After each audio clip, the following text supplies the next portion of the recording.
आज स्वयंपाकामध्ये बनवलेली होती ढोबळीची भाजी आणि सोबतच वरण भाताचा जो कुकर होता तो सुद्धा लावून घेतलेला होता. चपात्या मी ऑलरेडी बनवलेल्या होत्या. त्यानंतर मग हे उठले होते तर यांच्यासाठी मग डाळिंबाचा ज्यूस जो आहे तो सुद्धा बनवून दिलेला होता. आता कपडे सुकलेले होते, मग त्यांच्या घड्या वगैरे घालून घेतल्या. तोपर्यंत जीविकाची सुद्धा अंघोळ वगैरे झालेली होती. तर तिचं चाललेलं होतं की माझी वेणी घालून दे म्हणून. तर इथे छानपैकी तिची अशी वेणी सुद्धा घातलेली होती. आता वेणी काही मला इतकी परफेक्ट अशी जमत नाही, पण जशी जमेल तशी मी तिला घालून घेतली. कारण की जर तिची वेणी नसती घातली तर मग ती नाराज झाली असती. आणि मुलांचं सुद्धा जे मन आहे ना ते आपण जपलं पाहिजे. आई होणं इतकं सोपं नसतं.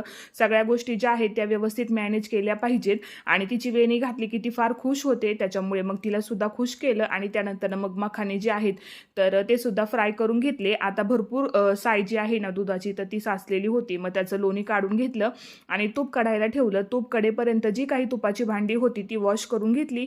आणि फायनली आपलं तूप रेडी आहे. आवडला असेल तर सबस्क्राईब